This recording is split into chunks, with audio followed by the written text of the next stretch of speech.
보시면요. 생태계의 구성 요소와 환경 여기부터 해서 쭉쭉쭉 갈 건데 오늘은 앞부분 내용은 별로 어렵지 않고 뭐가 문제냐면 지구의 그 기후 변화 요거 엘니뇨 문제고 그다음에 그 뒤로 가면 물리 파트의 전기 생산과 수송 여기가 문제고 뭐 이래. 그래서 그런 부분들을 빨리 건너가야 되는 거니까 어려운 파트를 빨리 건너가야 되니까 쉬운 것들은 빨리빨리 끝내죠. 첫 번째 206페이지 보시면 생태계 여기는 틀리면 병신. 알겠어? 생태계 파트는 틀리면 병신. 자 가자. 우리요 생태계요. 너네 요번에 중앙고 네. 넌 물화생태 다 선택한 거야? 너는? 네. 과학 선택 뭐 했어? 다 했어? 너도 다 했어? 저도 다. 그럼 과중반이야 내 셋 다? 그러면 여기 생물 파트의 요 부분이 그대로 생물의 마지막 네 번째 단어 고2 때 해야 되는 거 머릿속에 잘 집어넣고 가. 생태계라고 하는 게 뭐냐면 우리가 알고 있는 생태계라고 하는 건 생명체가 살고 있는 터전 여기를 생태계라고 해. 생명체가 살고 있는 터전 인간이 살고 있는 삶의 터전 됐어. 이걸 지구과학에서는 지구계라고 하고 됐어. 생물에서는 생태계라고 하는데 이러한 생태계는 둘로 나눌 수 있어. 생태계 속에 있는 게 생물적 요소가 있고 비생물적 그렇죠. 비생물적 요소가 있죠. 그 중에서 생물적 요소는요. 그 생물이 어떤 역할을 하는 아이야? 라고 하는 역할 또는 지위에 따라서 셋으로 나눌 수가 있다. 그 중에서 뭐가 있냐? 소비자, 생산자, 그 다음에 뭐가 있다? 분해자가 있다. 자, 그 중에서 생산자라는 건 이름에서도 느껴지는 것처럼 뭔가를 만들어내야 돼. 이거 뭐 얘기하겠니? 중학교에서 맞아. 광합성. 광합성이니까 무기양분을 뭘로? 유기양분으로. 됐어? 그러니까 유기물을 뭐하는 아이들? 합성하는 아이들. 이걸 야이씨. 자, 생산자는 말 그대로 뭔가를 생산하는 아이들이야. 자, 그래서 그 생산하는 행태를 우리가 광합성이라고 하고 그 광합성이라고 하는 건 무기양분을 유기양분으로 합성하는 거니까 유기물을 합성할 수 있는 아이들만 생산자라고 해. 그러니까 우리가 알고 있는 식물 뭐 이런 애들이 있어. 고사리.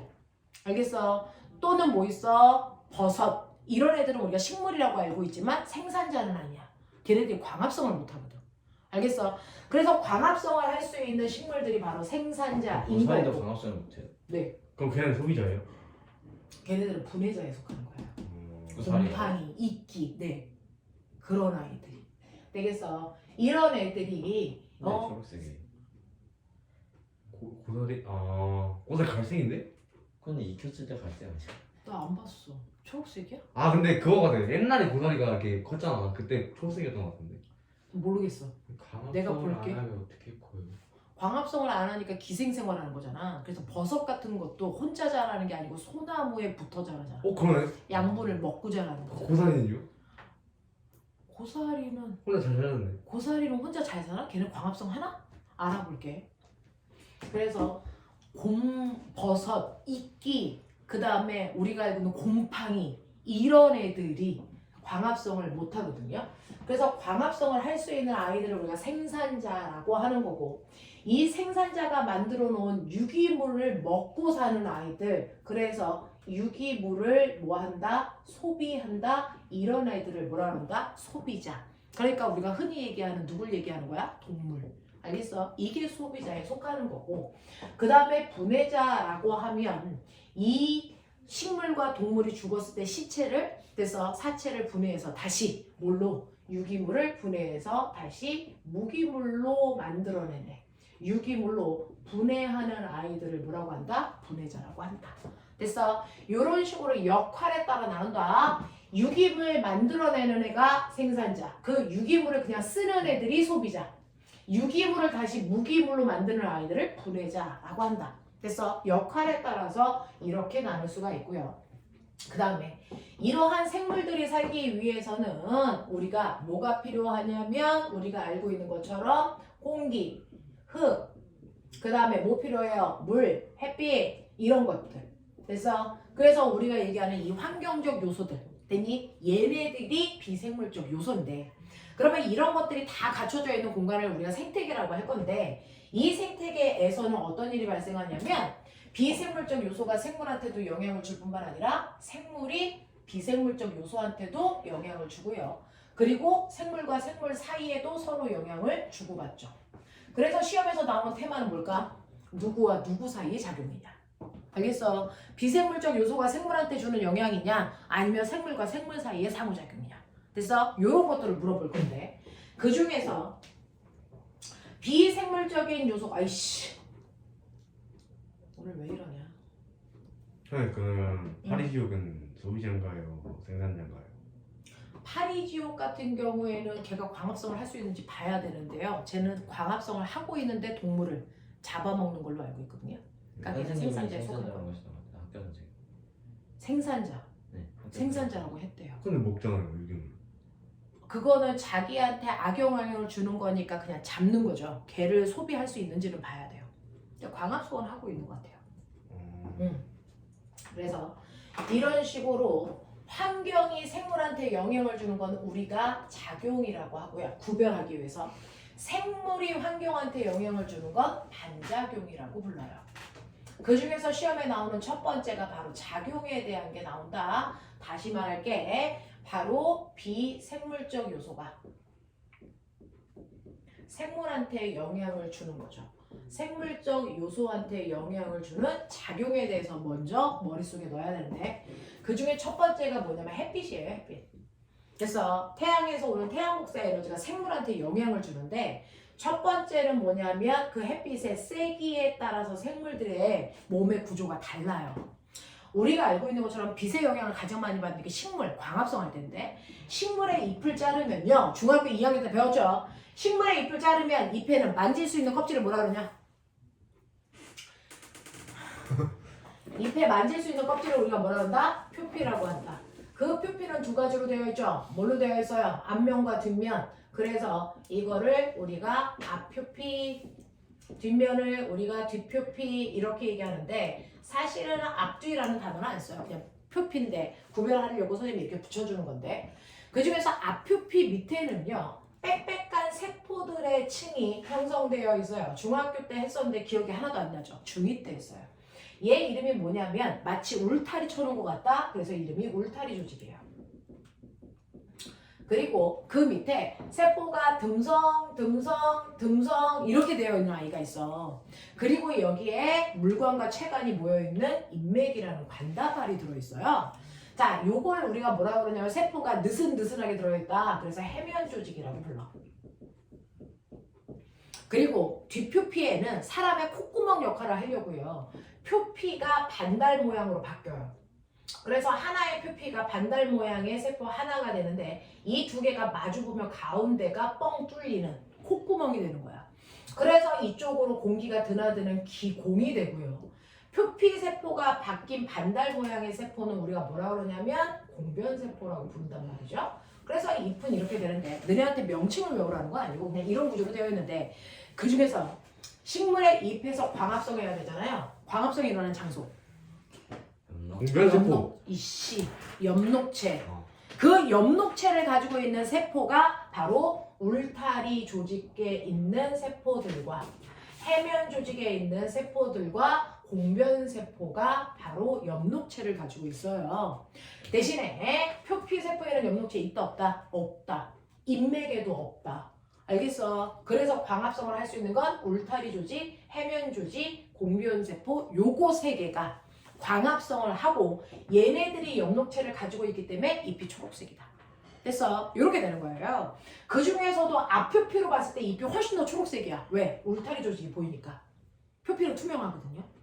뒷표피를 중심으로 해서 뒷면을 보면 덜 초록색이야. 왜? 해면 조직은 세포가 듬성듬성 있기 때문에 엽록체가 빽빽하지 않아. 그래서 초록색인 정도가 다른 게 바로 이 세포 조직 때문인데 그래서 이런 식으로 되어 있는데 이때 햇빛이 아주 잘 드는 곳을 우리가 양달 됐어. 그 다음에 햇빛이 안 드는 그늘진 곳을 응달 이렇게 표시하잖아. 그래서 양달과 응달이 있어요. 이렇게 표현한다. 여기 봐. 그 중에서 햇빛이 잘 드는 곳 거기에는 햇빛이 많이 드니까 광합성 잘할 수 있잖아. 그럼 걔네들은 어때요? 햇빛을 많이 하는 게 좋으니까 울타리 조직이 두 겹으로 되어 있어요. 됐어. 이렇게 되어 있어 잎이 두꺼워요. 근데 응달에는 햇빛이 별로 안 들잖아요. 그러니까 울타리 조직이 두꺼우면 해면 조직은 햇빛을 못 받아요. 그래서 울타리 조직이 한 겹으로 되어 있어요. 자, 이렇게 되어 있어서 햇빛의 세기에 따라서 잎의 뭐가 다르다? 잎의 두께가 다르다. 그걸 통해서 광합성하는 양이 달라요. 네, 형 양달은 울타리 조직이 두 개여도 해면 조직 햇빛을 받을 수 있어서 되는 거죠. 네. 햇빛의 투과가 여기까지 되니까. 됐어. 그래서 잎이 두꺼운 게 양달 거, 잎이 얇은 게 응달 거. 그래서 자이에서 너네가 가지고 있는 206페이지에 오른쪽 그림 보시면 됐어. 잎의 두께, 울타리 조직의 겹수가 달라요. 맞아요. 이게 햇빛의 세기 때문에 그렇다라고 하는 거 기억해 두시고 햇빛이 잘 드는 곳이 훨씬 더 잎이 두껍다 이런 얘기예요. 그래서 광합성 많이 할 수 있게끔 한다. 자, 그런가 하면 빛의 세기도 중요하지만 빛의 두 번째는 뭐냐면 투과율도 중요해요. 투과율이라고 하는 건 얼마나 뚫고 들어갈 수 있느냐. 왜? 네? 왜 바꿀봐? 아니. 얼마나 뚫고 들어갈 수 있느냐를 얘기하는 건데요. 어딜 뚫고 들어가야 되는데 여기가 바닷속이야. 바닷속에도요. 물속의 깊이가 다르잖아요. 수심이 다르잖아요. 그러면 얕은 곳에 사는 식물들도 있고요. 물속 얕은 곳. 중간 깊이에 사는 애들도 있고 가장 깊은 심해층에 살고 있는 식물들도 있지만 얘네들이 식물이니까 광합성 해야 되거든요. 그러면 햇빛이 여기까지 들어와야 된다고요. 물을 뚫고 여기까지 들어와야 되는데 그 중에서 훨씬 더 깊은 곳까지 들어가려면 투과율이 좋은 빛들만 들어가요. 빨간색. 뭔? 무슨 색? 빨간색. 지랄하고 앉아있네. 자, 투과율은요. 햇빛은 에너지가 클수록 투과율이 높아요. 에너지가 클수록 투과율도 높아요. 그러면 우리가 그 중에서 빨주, 노초, 파남, 모 중에서 누가 에너지가 크냐? 보라색, 파란색 중이요. 그래서 파란색 쪽에 햇빛들이 훨씬 더 깊은 바다까지 들어가는 거고요. 빨간색은 얕은 바다밖에 못 들어와요. 그러니까 빨간색은요. 얕은 바다만 들어오고 그 밑은 못 들어와요. 됐어? 네. 근데 초록색은요. 얕은 바다 당연히 들어가고 중간 바다도 들어가요. 자, 그런가 하면 파란색은 얕은 바다도 들어오고 중간 바다도 들어오고 깊은 바다도 들어와요. 됐어? 그러니 깊은 바다에 있는 아이들은 파란색 계통을 흡수해서 광합성을 하는 거고요. 됐어? 중간은 초록색쯤? 자, 그 다음에 얕은 바다는 빨간색 빛을 흡수하는데 그럼 빨간색 빛을 흡수해서 광합성을 하면 그걸 뺀 나머지는 뭐 한다고? 반사. 그래서 그 나머지 빛들이 밖으로 나오니까 잎이 무슨 색으로 보이는 거야? 초록색으로 보이는 거야. 알겠습니까? 반사되는 빛으로 보이는 거지 흡수하는 빛으로 보이지 않거든요. 무슨 말인지 알죠? 그래서 이런 식으로 식물들의 깊이에 따라서 반사하는 빛들이 달라. 왜? 광합성을 할 때 얕은 곳에 있는 애들은 주로 빨간색을 흡수해서 빨간색을 광합성할 때 쓰니까 얘네들이 반사되는 거고 중간은 초록색을 쓰는 거니까 얘가 반사될 거고 그래서 얘는 파란색을 흡수하니까 그걸 뺀 나머지 일부의 색깔들이 반사된단 말이야.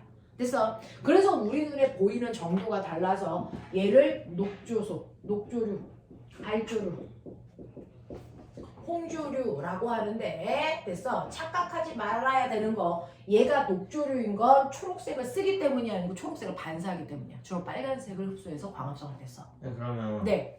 홍조류는 그 세 가지 종류의 빛을 다 가지고 광합성을 하는 거예요? 아니면? 아니요. 여기까지 빨간색 안 들어온다니까요.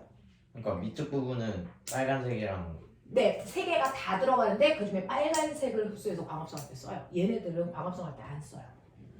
근데 알겠어? 홍조류도 응.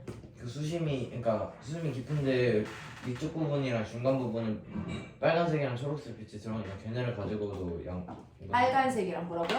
초록색 빛이 네. 어느 정도까지는 들어오는 거 아니에요? 네. 어느 정도까지는 들어오는데 그 광합성을 할 때 사용되는 엽록소의 종류가 알파 엽록소, 베타 엽록소가 있어요. 그게 달라지는 거예요. 그래서 사용하는 파장이 달라져요. 네. 안녕하세요. 아니요 그러면 어디게요? 그러면 맨 2층에는 녹조류, 달조류, 홍조류 다 있어야 되는 거 아니야? 내가 그걸 질문한 건데 아 그래? 그치 근데 저게 그러니까 다 있는데 저거를 그림상 그린 거 아니에요? 그냥 유시 정시해야 되는 게 아닌가. 시간 낭비가 좀 되지 않을까. 그러면은 다 사는 게 맞는 거지. 그렇지. 근데 보기 편하게 그냥 구역을 나눠서 한 거지. 이쪽 부분에 다 섞여있겠지. 실제로. 고사리, 그래, 광합성, 레이서가 없어. 물 잘해.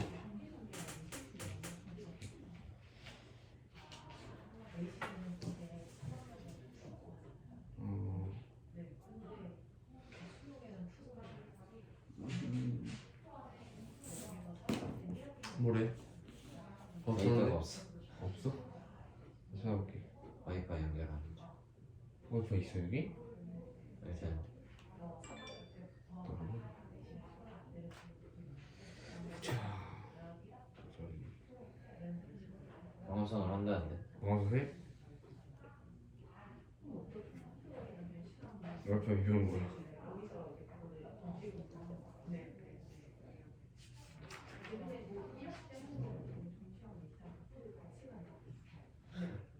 너 이거 와이파이 어디 연결하? 퍼블릭 와이파이. 없네 아무것도.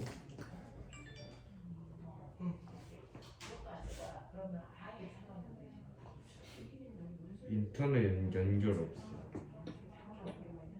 KT가 레전드네. 퍼블릭 와이파이. 나 쓰는 게 느려질 거야. 그런 거 상관없을 거야. 없어.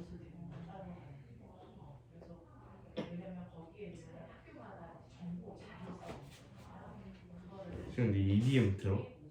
왜 너 들어? 아니 내가 지금 찾고 싶은 노래가 있거든. 그 노래 제목을 알만한 사람이 없어. 한번 해봐. 들어줄까 한번? 이거를 너 들어봐.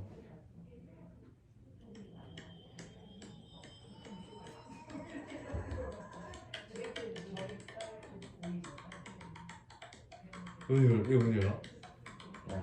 알지?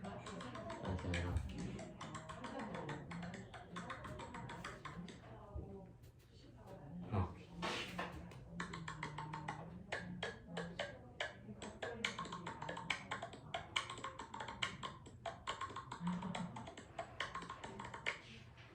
네. 데이터. 아.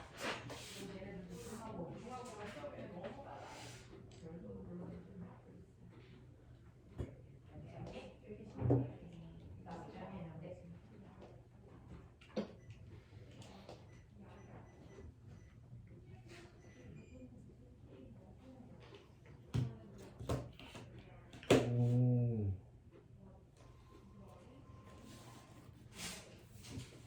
아, 코스모스 언제 다 읽냐? 못 읽어. 다 읽을 거야. 아니 생긴 걸 못 써준대. 이미 늦었어. 이거. 기말 보기 전까지 다 읽고 제출해야 돼. 아니 근데 난 쌤이 그랬어. 발표는 하고 발표 일단 읽을 때까지 하고 다 읽어. 아 그거? 나도 다 못 읽었어. 그래. 아니 그 인문고전 한번 했어? 어? 인문고전 했어? 인문고전? 이거 뭐야? 형 오늘 진로사한테 가서 뭐 칭찬받던데 인문고전 많이 했다고. 자식 알뜰하게 챙겼더라. 너네 학교 고2 누나 엄마 이제 고3을 대비하는 저도 이제 고3 엄마가 되죠. 네? 저 고3 엄마잖아요 이제 내년에. 선생님이요? 저희 때 고2잖아요. 결혼 못 하신지 알아. 야! 와 이거 끊고 얘기하자. 이거 끊고 얘기하자. 와. 와! 나 결혼도 못한 성격 나쁜 노처녀처럼 보였구나. 아니, 와! 제가 내가 이렇게 생각하는 새끼를 앉혀놓고 내가 수업을 해주는 거야? 아니, 제가 승현이가. 난 알고 있었지 이미 결혼. 아니 그러니까 저는 뭐 그냥 너는 뭐 그냥 아니, 뭐 저는 이제- 끝까지 얘기해. 너는 뭐 그냥 뭐. 전 이제 너 그렇게 생각했다는 거잖아. 아니 저는 이제 약간 하나 아예 안 마시겠구나 이제 약간 이런 생각을. 그래 그 하나의 엄마야. 아니 갑자기 여기서까지 역할하네. 자, 그래서 보시면 깜짝아. 뭐 마무리하자. 그래서 여기 깊이에 따라서 흡수하는 엽록소가 흡수하는 파장의 길이가 다르고요. 그걸 가지고 광합성을 한다. 그래서 이때 투과율에 따라서 흡수하는 빛이 달라져야 되는구나. 네. 그러면 저맨 위에 다 있는 거죠? 그럼? 네, 밑에는 여기 위에는 다 있어요. 그럼 저 이 그림이 그려져 있는 게 나한테 묻지 말고 207페이지 보세요. 207페이지의 파장에 따라서 들어갈 수 있는 깊이까지 표현되어 있는 거예요. 그러니까 빨간색은 위에 얼마까지요? 20m까지밖에 못 들어간다 이렇게 되어 있죠. 그러면 20m보다 더 깊은 곳에는 빨간색 없어요. 이런 식으로. 깊이에 따라서 들어갈 수 있는 빛의 파장의 종류가 달라. 그걸 우리가 투과율이라고 하고, 이 투과율은 에너지가 큰 빛이 훨씬 더 잘 통과하는데, 나 좀 보자. 에너지가 크다는 얘기는 파장이 길다는 얘기니 짧다는 얘기니? 짧다니. 에너지가 크다고요? 네, 네. 에너지가 크면 파장이 짧다는 얘기죠. 됐어. 그래서 파장이 짧은 빛들이 투과율이 큰데, 너네 핵이 터지면 가장 파장이 짧은 애가 건물도 통과해서 핵폭탄이 터질 때 건물 안에 있어도 우리 다 죽어요. 그게 뭐예요? 방사선이죠. 됐어? 감마선. 그 감마선은 시멘트 두께 1m까지 들어요. 그래서 그냥 들어와요. 그래서 핵이 터져도 우리가 건물에 들어와도 다 죽습니다. 되겠어? 이렇게 된다. 투과율이 다르다. 에너지가 크면 투과율이 더 크기 때문에 그 깊은 곳까지 들어가는 건 파란색 계열의 빛들이 들어간다. 알겠습니까? 요거고요. 그 다음에 빛과 관련된 것 중에 세 번째는 뭡니까? 라고 하면 세 번째는 일조 시간이에요. 일조 시간이 뭐예요? 그러면 낮의 길이요. 됐어? 우리는 사계절을 가지고 있잖아. 그럼 낮의 길이가 달라지잖아. 낮의 길이가 제일 긴 게 여름이고 제일 짧은 게 겨울이라서요. 봄에서 여름으로 가면 낮의 길이가 길어지잖아. 그 낮의 길이가 길어지는 걸 감지하면서 봄에 피는 꽃들이 피는 거야. 벚꽃이 그래. 그런가 하면 가을에 피는 꽃들 있잖아. 그거는 가을에서 겨울로 가면서 낮의 길이가 짧아지잖아. 그 낮의 길이가 짧아지는 거에 반응하는 코스모스 같은 애들. 걔네들이 가을에 피는 꽃이거든요. 그래서 낮의 길이의 변화를 감지해서 꽃의 개화 시점이 다르다. 됐어? 요렇게 되는 거야. 개화 시점. 언제 꽃 펴요? 이거 개화 시점이라고 하거든요. 됐죠? 그래서 빛의 영향을 생물이 어떻게 받는지를 보여드리는 거고요. 빛의 영향만 받는 게 아니고요. 두 번째는 뭐의 영향도 받냐면 온도의 영향도 받아요. 온도. 됐어? 온도의 영향도 받는데 그 얼마나 뜨거워, 얼마나 차가워 이것들에 따라서 동식물의 형태가 또 달라져요. 그 중에서 교과서에 나오는 것만 얘기하면 바로 여우요. 여우는요, 북극에 사는 여우도 있고요. 그 다음에 사막에 사는 여우도 있단 말이죠. 그 중에서 북극에 사는 여우는, 꼬맹아, 북극에 살기 때문에 열나 춥고요. 추운 곳에서 땀 흘리면 땀이 얼어서 체온을 뺏기는 거니까 죽어요. 대신에 사막에 사는 여우는 엄청나게 더우니까 땀을 많이 흘려야 체온을 유지할 수 있단 말이죠. 그게 정반대란 말이죠. 그러면 땀을 많이 흘리는 사막 여우는 땀구멍이 많으면 좋으니까 우리 몸에 말단이 길어요. 그 말단이라는 게 뭐 얘기하냐면 귀가 길어요. 됐어? 그리고 꼬랑지가 길어요. 그래서 무조건 말단이 길어져서 땀구멍을 많이 만들어서 땀을 배출하게끔 만든 구조. 그거에 비해서 북극 여우는 말단이 짧아요. 땀 흘리면 안 되니까. 그래서 귀도 짧고 꼬리도 짧고 대신에 붕성붕성 털이 많이 나 있고 지방이 많고. 알겠어? 이런 구조를 가지고 있어. 이게 온도에 따른 거고요. 그 다음에 뭐도 있냐면 여기에서 온도 같은 거, 그래서 너네가 가지고 있는 207페이지의 사막의 여우 그림이 가운데 나와 있어. 자리에 그거 보시면 되고요. 그 다음에 물이라든가 이런 것들도 영향을 주니까 사막에 사는 식물들은 나뭇잎이 아니고 가시로 되어 있죠. 왜? 기공을 뿌려서 증산작용량을 감소시키려고. 됐어? 이렇게 물도 영향을 주고 다양한 것들이 다 영향을 준다. 토양에 영향을 받는 것도 있고. 그런데 내신에서는 주로 빛과 온도가 나오니까 거기까지 머릿속에 집어넣으면 되고요. 그러면 이런 식으로 비생물이 생물한테 영향을 주는 작용이 있는가 하면 거꾸로요. 생물이 비생물한테 영향을 주는 것도 있겠죠. 이걸 우리가 반작용이라고 해요. 이걸 반작용이라고 한단 말이야. 그 대표적인 게 누구야? 인간이죠. 인간이 환경을 뭐 시키고 있니? 파괴. 됐어? 이런 것들이 바로 생물이 비생물에 영향을 주는 대표적인 경우예요. 되겠어? 그런가 하면 서로 주는 영향도 있죠. 그래서 누가 누구를 잡아먹어. 됐어. A를 B가 먹어요. 먹는 쪽으로 화살표를 하는데 먹히는 애를 뭐라 그러니? 피식자. 먹는 애를 뭐라 그러니? 포식자. 근데 갑자기 피식자가 병 걸려서 다 죽었어. 그럼 포식자 살 수 있어? 없죠. 생태계 파괴되죠. 이렇게 서로 영향을 주고받는단 말이죠. 그래서 이런 관계들을 가지고 있다. 이게 바로 우리가 알고 있는 생태계와 환경의 영향이다 라고 하는 거야. 앞부분은 별로 어렵지 않아. 그래서 누가 누구한테 영향을 주고 있는지를 보시면 되고, 가장 많이 나오는 게 햇빛에 대한 얘기야. 빛에 대한 얘기, 빛은 머릿속에 잘 집어넣으시면 돼요. 자, 그 다음에 오시면 211페이지에 24강 생태계의 평형이라고 하는 거예요. 그러면 우리가 살고 있는 이러한 생태계가 가장 안정적일 때를 생태계가 평형을 유지할 때다라고 하는 거거든요. 그래서 가장 생물들이 살기 좋을 때가 생태계 평형이 유지될 때 이때요. 그러면 생태계가 평형을 유지하려면 어때야 돼? 환경적인 요소 좋아야 되는데요. 그 중에서 우리가 생물적 요소만 보면 그 생물은 서로 먹고 먹히는 관계를 가지고 있잖아요. 그래서 아까 얘기한 대로 별을 먹는 게 메뚜기고요. 메뚜기를 먹는 게 개구리고요. 개구리를 먹는 게 뱀이에요. 뱀을 먹는 게 사람이에요. 뭐 이렇게까지 또 가는데 뱀까지만 보면 그래서 이런 식으로 해서 먹고 먹히는 관계를 간단하게 한 줄로 써놓은 걸 우리가 뭐라 그러냐면 이거를 먹이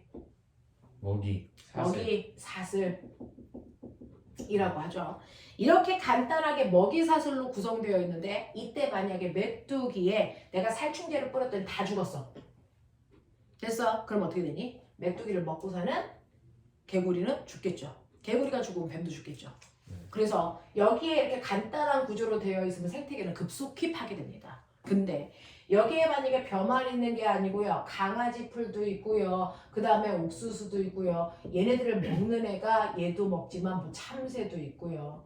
그래서 뭐 이런 식으로 되고 참새가 개구리도 먹고요.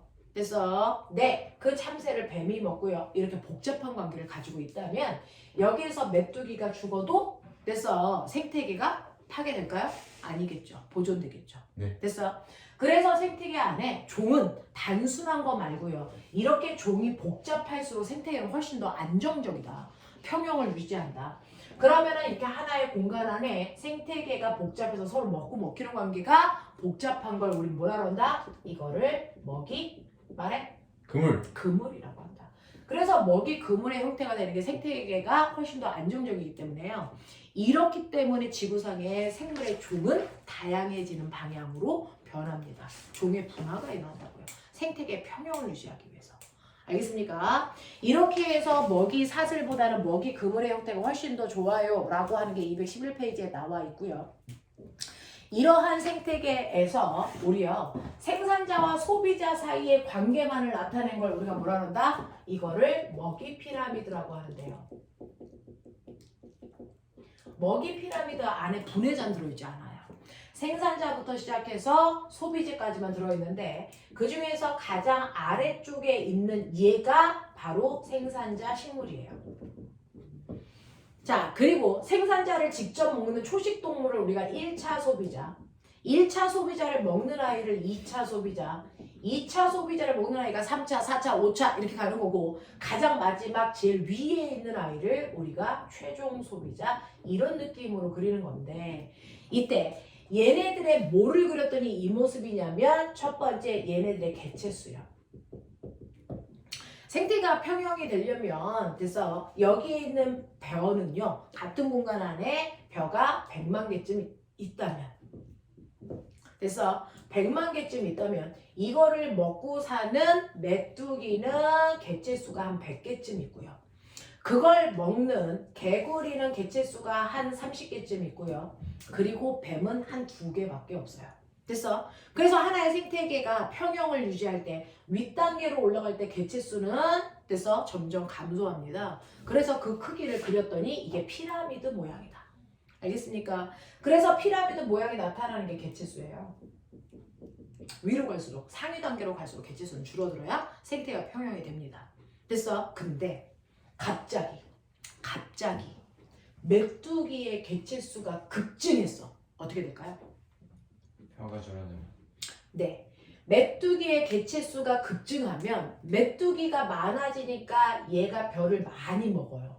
그래서 벼의 양이 급격히 줄어들죠. 그 다음 어떤 일이 발생하냐? 메뚜기가 죽어요.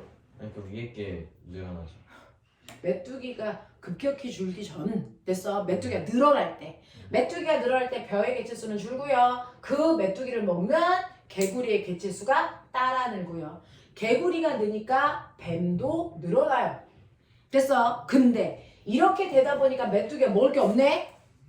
됐어. 그러면 어떻게 됩니까? 죽어요. 메뚜기의 개체수가 다시 급격히 감소하죠. 그러면 개구리도 줄고 뱀도 줄겠죠.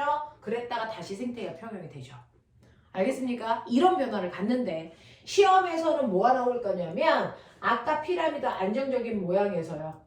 메뚜기의 개체수가 갑자기 증가했을 때 그래서 얘네들 위 같이 증가하고 요거 감소하는 이 모습 바르게 그린 걸 찾아라. 그래서 바로 그 다음 단계를 물어보는 거야. 알겠어? 네. 나중에는 다시 생태계가 평형이 돼요. 그건 모든 상태가 그래. 급격히 바뀌지 않는 한 생태계는 스스로 자정작용을 갖거든요. 그래서 다시 안정적으로 될 건데 그 전에 메뚜기의 개체수가 급격히 증가했을 때 얘 어떻게 돼? 요 모양 되거든요. 요런 거 찾는 거예요. 그래서 요런 거 할 수 있으면 된다. 그래서 먹이 피라미드의 형태를 보시면 위로 올라갈수록 양이 줄어드는데 그 어떤 양이 줄어들어요? 개체수가 감소합니다. 그래야 정상인 거고요. 두 번째는 총 에너지 사용량.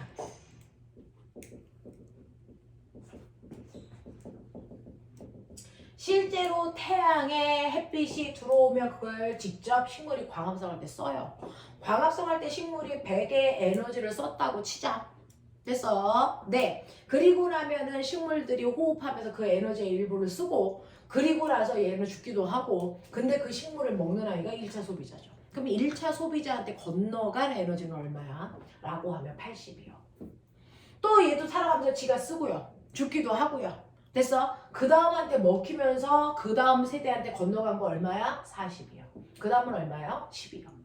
됐어? 이런 식으로 직접 햇빛을 처음에 쓴 건 생산자고 그 생산자를 먹으면서 그 먹이에 저장되어 있는 비대에너지가 그 다음 단계로 건너가는데 됐어? 그 양이 위로 올라갈수록 줄어들거든요. 근데 이 피라미드의 모양이 거꾸로 나타나는 경우가 있어요. 이게 뭐예요? 자, 이거 먹이 단계에서의 총 에너지 사용량이 아니고요. 여기에는 벼가 100만 개 있다 그랬잖아요. 100만 개가 에너지를 100 흡수한 거야. 얘는 그래서 100개가 80 흡수한 거고. 그랬을 때 개체 한 개당 개체 한 개당 에너지 효율. 됐어? 그건 어때? 그건 윗단계로 갈수록 더 커져. 됐어? 윗단계로 갈수록 에너지 총량이 아니고요. 에너지 효율은 개체 한 개당의 에너지 효율은 위로 올라갈수록 훨씬 더 커집니다. 개체 한 개당이 아니더라도 에너지 효율이 네, 에너지 효율은 위로 올라갈수록 커져요. 되겠어? 이렇게 된다라고 하는 거 기억해 두시면 되죠. 그래서 다른 것들은 정상인 피라미드 모양인데 에너지 효율만 거꾸로네. 이 정도만 기억해 두시면 돼요. 됐어? 나머지는 다 정상의 모양입니다. 이렇게 된다라고 하는 거. 그래서 이런 식으로 생태계의 평형을 유지하고 있어요. 그래서 너네가 가지고 있는 212페이지 보면 하나의 생태계가 급격히 그 양이 늘어났을 때 어떤 변화가 있는지를 단계적으로 보여드리는 건데 우리는 됐어. 거기에는 1번 그림을 보여주면 너네는 2번 그림 찾는 게 시험 문제야.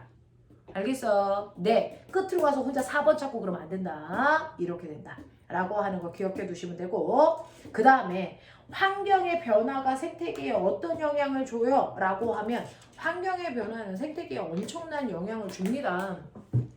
그래서 우리가 알고 있는 것처럼 생태계가 파괴되면 거기에 살고 있는 생물들도 다 죽어요. 그러니까 우리가 해야 될 일은 뭐야? 생태계를 보호하는 거거든요. 그래서 옛날에는 사람들이 막 먹고 살 게 없고 살기 힘드니까 우리가 농지 개간하죠. 그러면 거기가 원래는 초원이었는데 다 밀고 논만 만들어. 이거 생태계 보호하는 거야? 파괴하는 거야? 파괴하는 거죠. 그럼 거기에 살던 생물들이 다 멸종당하는 거죠. 됐어? 개체수가 주는 거죠. 그리고 사람들이 이제 좀 편하게 살려고 도로 막 들어.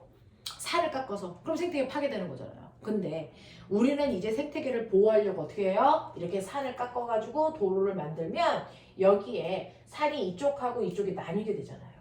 그러니까 옛날에는 여기에 살던 애가 그래서 옆으로 가기 위해서 도로를 가다가 죽는 로드킬 당한단 말이야. 그런 거 하지 않게 하기 위해서 여기에 뭐 생태다리 만들고. 그럼 과천 중앙구도 산을 까서 만든 거네요. 다 그렇죠. 이 집을 만든 터전이 다 원래는 다 생물들이 살던 데죠. 네, 그런 곳이었잖아요. 근데 인간들이 살려고 다 개간한 거잖아요. 생태계 파괴한 거고. 그나마 이제는 우리가 생태계를 보호할 수 있을 정도로 먹고 살만해. 그래서 다양한 방법으로 생태계를 보호하기 위해서요. 산림 녹화 같은 거 하죠. 그리고 생태다리 같은 거 만들죠. 됐어? 인공호수공원 같은 거 조성하죠. 됐어? 이런 것들 한단 말이죠. 그리고 국제협약 같은 거 해서 요즘은 이산화탄소 배출량이 많아지니까 지구가 온난화가 되면서 생태계가 막 파괴되니까 각국마다 탄소 배출량 규제하자. 이런 것들도 하잖아요. 그래서 여기 시험에 국제협약 같은 거 외우는 거 나오죠. 네? 교과서에 됐어. 네, 선생님들이 나눠주는 프린트에 있는 협약들은 외우시면 돼요. 우리는 안 외워요. 이렇게 된다고요. 그래서 생태계가 이렇게 구성되어 있어요 라고 하는 거 기억해 두시면 돼요. 그래서 앞부분까지는 그냥 몸풀기야. 이건 별 내용이 없어. 그래서 이제부터 너네가 해야 되는 내용이 본격적으로 나오죠. 217페이지야. 여기부터가 본론이야. 앞부분은 그냥 읽어보면 상식에 해당되는 내용들. 그래서 이 정도는. 자, 그러면 이제 우리 본론으로 가자. 내 시험 이제 4주 남은 거 아니? 망했다.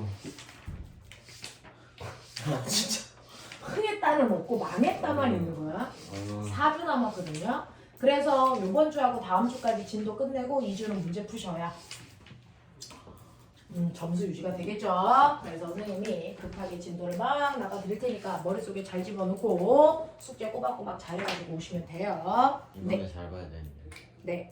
학교에서 시험 날짜가 되게 좁아가지고요. 열심히 하셔야 돼요. 자, 그러면 이렇게 되어 있고요.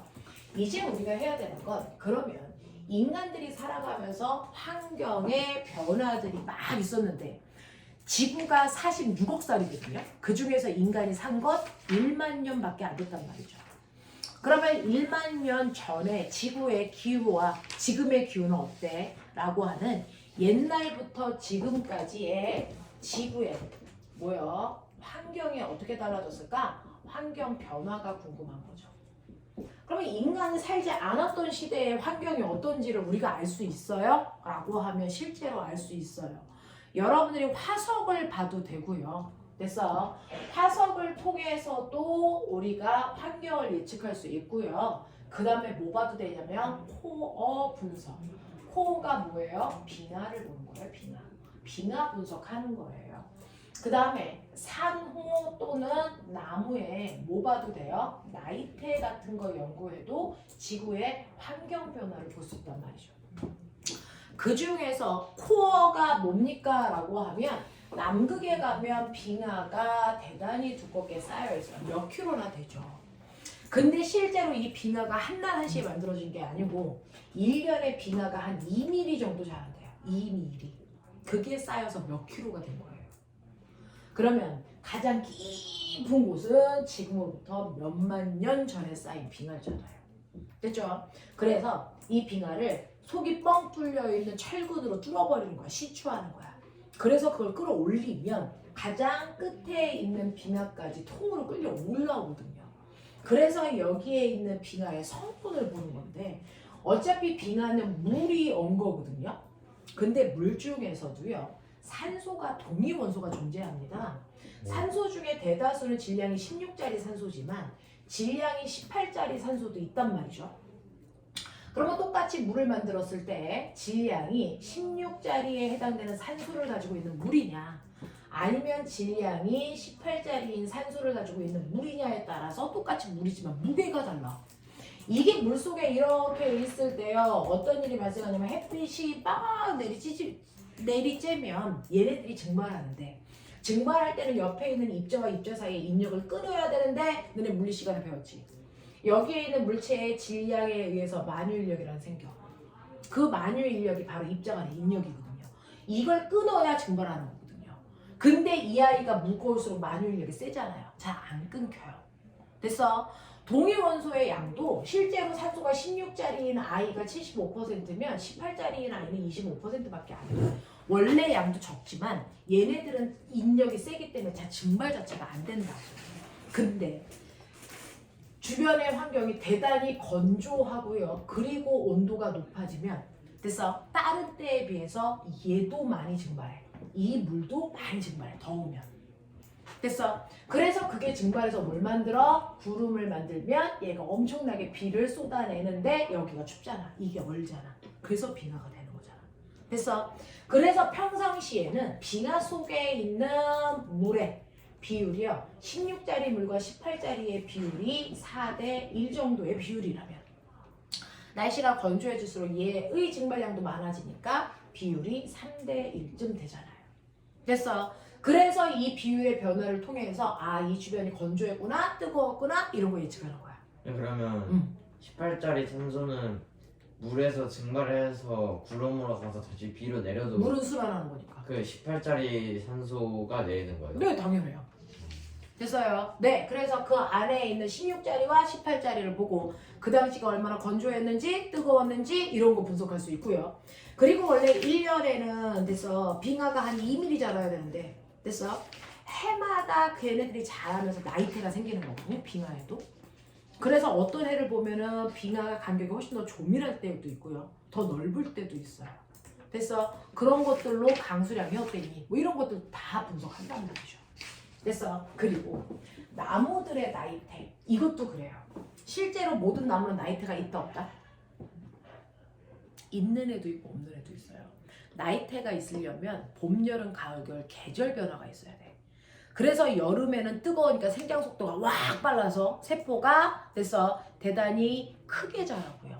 겨울에는 추우니까 생장 속도가 적어서 세포가 조밀하게 자라요. 그래서 세포가 크게 자라네, 조밀하게 자라네, 크게 자라네, 조밀하게 자란 애들이 층을 형성하니까 이게 나이테로 보이는 거야. 됐어. 그래서 계절 변화가 있는 곳에 있는 식물들의 됐어 싹둑잎 식물들만 나이테가 생기는 거죠. 열대지방은 계절 변화가 없잖아요. 그래서 같은 식물에도 나이테를 안 갖습니다.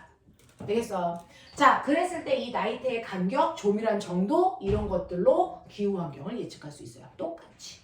알겠습니까? 이렇게 된다는 거 기억해 두시면 된다. 그래서 이렇게 지구의 환경의 변화를 우리가 예측할 수 있는데 그 중에서 가장 중요한 건 기후 변화잖아요. 됐어? 지구의 기후가 또 정신 났지? 졸려요. 너 눈썹 왜 또 중간이 잘렸니? 원래. 아, 원래야? 네. 신기해. 자, 난 또 예뻐 보이려고 밀었는 줄 알았다, 문신. 자, 여기까지만 하고 잠깐만 끌어줄 테니까 정신 차려. 자, 지구에는요, 어떻게 기후변화가 일어나? 라고 하는 것도 저는 보고 싶어요. 자, 그러면 지구의 기후변화, 다시 말해, 온도변화. 그래서 옛날에도 빙하기 있고 따뜻하고 빙하기 있고 따뜻하고 그랬어. 그러면 인간이 살고 있는 동안 어떻게 기후가 바뀌었어? 라고 하는 기온변화, 지구의 기온변화를 보면요. 실제로 인간이 산업혁명을 하면서부터 석탄 많이 썼잖아요. 됐어? 그 석탄을 막 사용하는 우리가 화석 연료라고 하는 게 바로 석탄, 석유고요. 얘네들의 주된 입자가 바로 메테인이에요.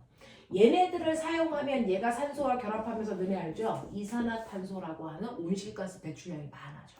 그래서 산업혁명 이후에 지구에 인간들의 화석연료 사용량이 증가하니까 온실가스인 이산화탄소량이 슬슬슬슬 대기 중에 늘어난단 말이죠.